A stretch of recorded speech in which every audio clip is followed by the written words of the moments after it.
Welcome. My name is Miguel Picanso and welcome to my brand new YouTube channel, Mig's Garage. Super pumped to show you my new project car. It's a 99 JDM S2K. Those of you folks who know what S2K is, S2000, Honda's S2000. Went through the process of actually importing it from Japan. Super cool. It's a right-hand drive.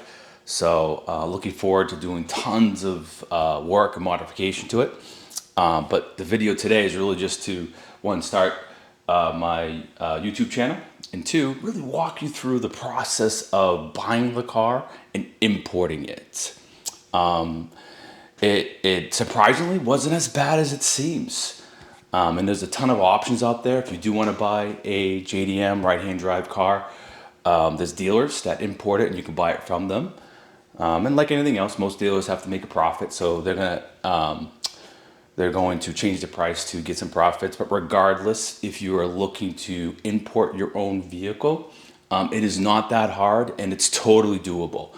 So I'm going to walk you through my process in which I did that, show you a little bit about my car, and then we'll get the journey started with my project car.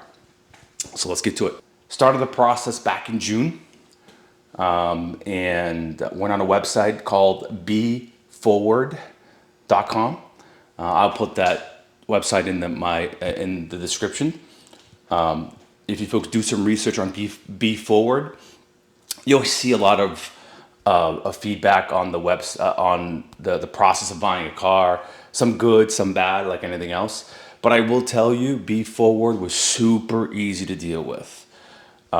They made it super, almost like buying a car from Carvana. That's how easy it was. You go on the website, you find a car you like, you pay for it, and then they take care of the complete process of putting it on a ship, shipping it over, giving you all the details, letting you pick where you want to pick it up, and all you really have to do is essentially pick it up. And I'll explain that in a second. It's a little bit more complicated, but I highly recommend beforward.com.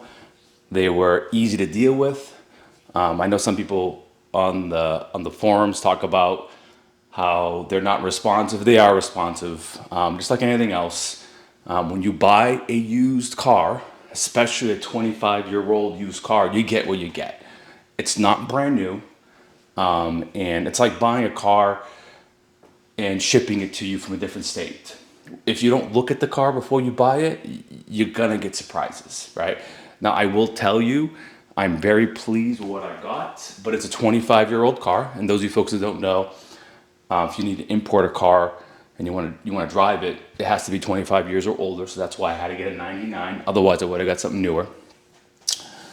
But regardless, they made it super easy. Go on the website, take a look what you want, give them the money, and they did literally the rest. So that's step number one. If you wanted to buy a car from Japan, there's a few websites out there. Be-Forward is super reputable, and they're legit, and they made the process extremely easy, like literally like buying it from Carvana. So if you want to buy one, I highly recommend them. That's step number one. Now, step number two. As the car is being loaded and getting ready to be shipped, you want to get a brokerage firm. And the reason why is because there's a lot of intricacies with the EPA and customs and paperwork. If you're not an expert, trust me, you don't want to try to learn it the hard way. I've done it once and I'm not an expert. And now that I've done it, I'll probably will still not try to do it my own because of the complexity of you have to do EPA forms, you have to do customs forms, you also have to do bonds. And going through the process, I said to myself, wow, I had no clue, and I would be totally lost. So I found a brokerage firm that does this for a living. It's Sound Brokerage International LLC. I'll put them in the description as well. They are out of Washington State, and they can help you import cars anywhere in the United States. And they pretty much all they really do is take care of the paperwork, literally. Like you get the paperwork from, let's say, use Be-Forward, send it over to them. They will fill out everything else. You pay them a fee, which is super reasonable. It's not thousands of dollars. It's less amongst other fees you'll pay to import. And then they'll help you with the paperwork. And all you literally have to do is go down to the port where you're going to pick it up, provide all the paperwork they gave you. You walk in the door, that's it, you're done. Right? So again, Be Forward is a great website to use to buy. So that's step number one. Step number two, get a brokerage firm to help you with the paperwork, which I used Sound Brokerage International LLC, and let them do the hard stuff, right? And then you go down to port and pick it up. And that part wasn't that hard either. I went in, my car docked on a Friday. It cleared customs the same day. And I was able to pick it up on the next week on Monday. I picked it up on the Tuesday because I couldn't get there on Monday. I would have went on the weekend, but they weren't open. So docked on Friday, got off the ship, cleared customs, showed up there on Tuesday morning, literally walked in with the paper. I actually went out back, started it myself. And just so you folks know, if you ever go pick up cars, there's some nasty cars there. There was a Skyline GTR, beautiful. It's my future dream car. It was there right behind it. But regardless, there was nasty cars there. So be prepared and be ready to drool because there's tons.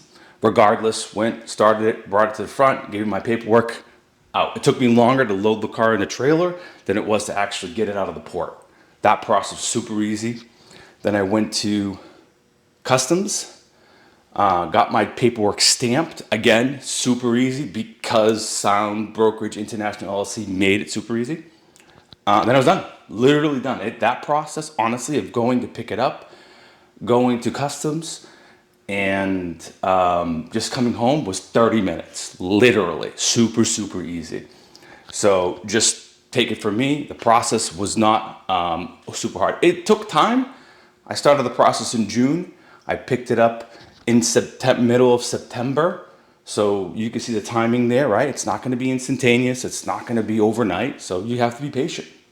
And depending on how everything's going in the world, sometimes it may take longer. So that's the time frame that I experienced this year. And I'll tell you right now, I'll do it again in the future. All day, every day. Love importing cars. I'm in love with JDMs and imports. So I'll probably do it again multiple times. So once I got the car home, I pulled it off the trailer, drove it down my driveway for the first time, super excited. And there it is. Once I got it parked in the driveway, took it for a spin for the first time. And this is our first spin around the neighborhood. I don't have any plates on, it's not even registered. So I just want to see if this thing gets out of first gear and runs. So let's take it for a quick spin and see what we got. It's a little bit weird. It's my first time driving a right-hand drive vehicle.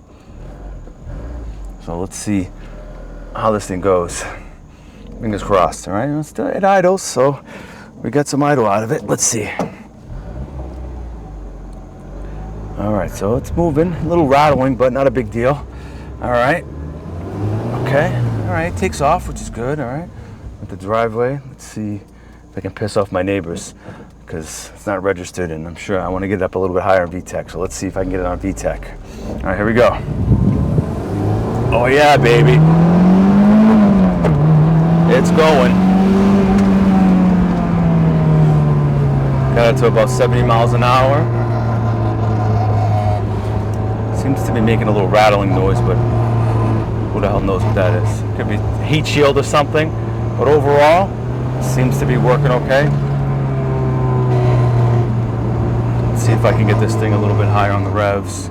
Something's rattling inside here, I'm not sure what it is, but let's see if I can get it a little bit higher on the revs. I got neighbors walking around, so I don't want to piss them off. But it seems to be going all right. Let me turn around. I got some nosy neighbors here looking at me, so I want to make sure they don't start complaining.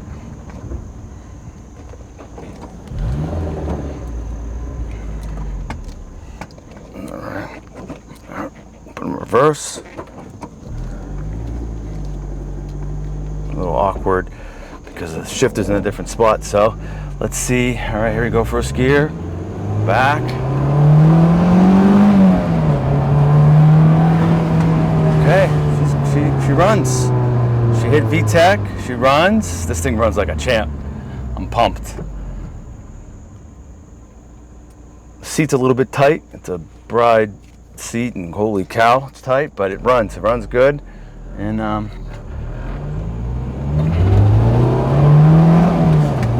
clutch seems to be okay. Stopping. Okay, first spin. I'm happy. All right.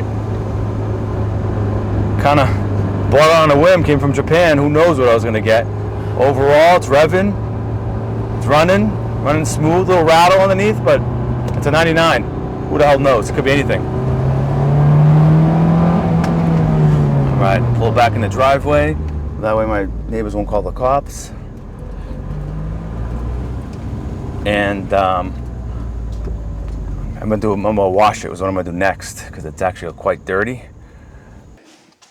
Pulled it back into the driveway and I washed it. It had a lot of stickers on it from being on the ship with obviously all their in-transit numbers and so forth and so on. So scraped them all off, washed it all down. Car was super dirty just from obviously being on a ship and being transported over.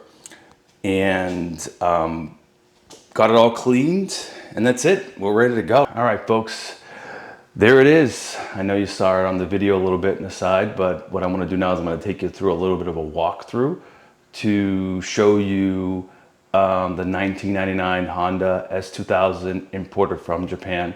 So let's do it. Let me show you. There it is. It's obviously blue. It's actually the specific color is Monte Carlo blue. In the United States, they only started doing this on the AP2s. So the 99 version of a Monte Carlo blue was never actually hit in the States. In fact, they didn't make them in 99 in the States. They started importing them in 2000. So they did make blue ones, but not this specific color. So 99 Monte Carlo blue. All right, there it is.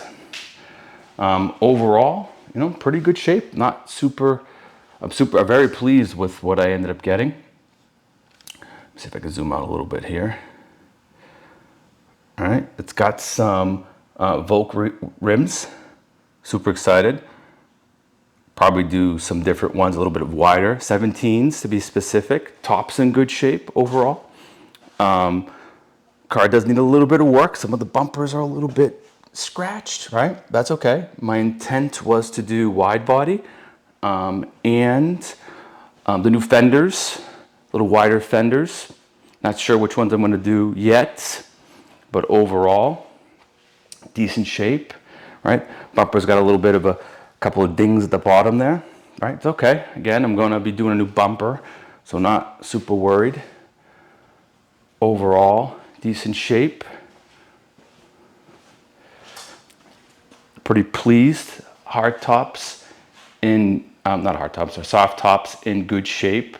No rips, which are notoriously normal for a older convertible. So overall, interior's in good shape too. Got my passenger seat, regular seat. Actually, the driver's seat is a Bride Lomax racing seat, which is pretty cool. So both seats, probably gonna leave that Bride seat in there, may even pick up a passenger one. We'll see. A little bit of modifications. It's got this little bit of a module here that I believe is like a Japanese version of low jack. So we'll be taking that out, but regardless, super cool. Let me hop in and show you folks some of the other features that are pretty cool that I don't have in the States here. All right, so I'm in the car now, and as you can see, this car has navigation. The screen is shattered, but if any of you folks know S2Ks, the imported versions don't have the navigation. So this was a 1999 with Navi, which is pretty impressive because Navis weren't super popular in the 90s. So this definitely was ahead of its time. But regardless, this is pretty unique for this car, and I'm going to be replacing it. But regardless, that's the navigation. It's got the same spot radio like it does before. In fact, it's got a mini disc player, which I totally was surprised to see, because those of you folks that are car audio enthusiasts know that mini disc players were a Sony thing, and they were short-lived. It didn't gain popularity, and they died out. Same time the CD market was big, and obviously when everything went digital media, they all faded away. But regardless, the mini disc player didn't make it even past the CD era, so super nostalgic to see it. It will be coming out. I'm not sure what I'm going to put down there. I may even put some gauges or something down there, but regardless, I'm going to stick with my aftermarket radio here, and then leave this with some sort of displays for some mods that I'll be doing. But regardless, everything else, got my 6-speed shift knob, is in pretty good shape, right? Cup holder looks good. All right, it's got a little bit of a glove box, and I believe that is for the navigation. Again, the top looks pretty good. No tears in it, right? Which is pretty impressive for this year car. Let me hop over to the driver's side and show you folks what that looks like. All right, so I'm in. This is the driver's side. Nothing different than obviously the US version, except now as I turn this on, you'll see it's in kilometers, right? Which is interesting, but you know, no big deal. Let's see if we get this into focus. Okay, 127,000 kilometers, which is about 70K if my math is correct, miles. That's the GPS saying something in Japanese. I'll do a translation later and post it in the comments on what it's saying, but it's saying something weird, which I oddly want to keep because it's kind of gangster. So let me try that again. Let me show you folks part of the GPS. It does some little sound. Let's see if we can hear it again. I'm going to put my microphone next to it so we can.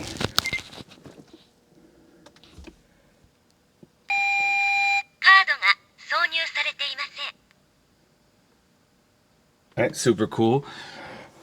Almost want to low-key keep that, but I will be removing it just because I want to put some newer radio in it, and that's going to have to all come up. But overall, it's got this little bit of a Tech Tom CMX 100, and I believe it's just a OBD port connector that you can plug in and do like coolant temp, RPMs.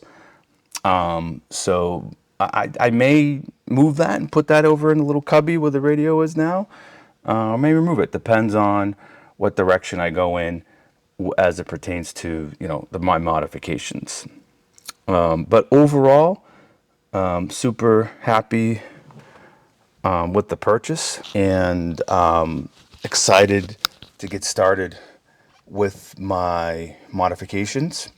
I got a ton of mods ready to go, to be honest with you. I'm going to do the basics first.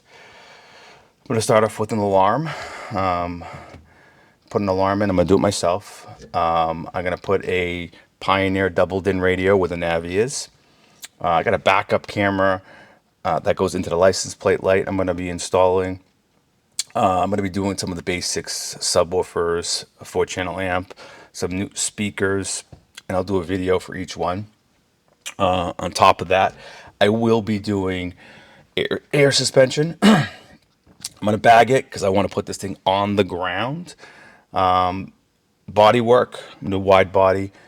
Do some fenders, some new fenders, wide body fenders, new bumpers. So a lot of work to be had. Not even including the engine compartment. I'm totally going to be doing either turbo or supercharger. Throw it in the comments which one you think I should do. I love both, but regardless, I definitely going to do a tons of modifications, new wheels, new you name it. I'm actually actively looking for parts right now. Tons of it on Facebook Marketplace that I will be looking into probably this weekend. There's some carbon fiber hoods and trunk lids that I'm totally gonna be on top of. So this is definitely the first of many, many videos. So if you folks want to see my journey with my build, please like and subscribe, because this project is definitely going to get deep, and I'm looking to put some decent horsepower into this modification. So again, thank you for watching my video. Like and subscribe. I will be doing tons more videos, and I'll catch you in the next video. Bye, everyone.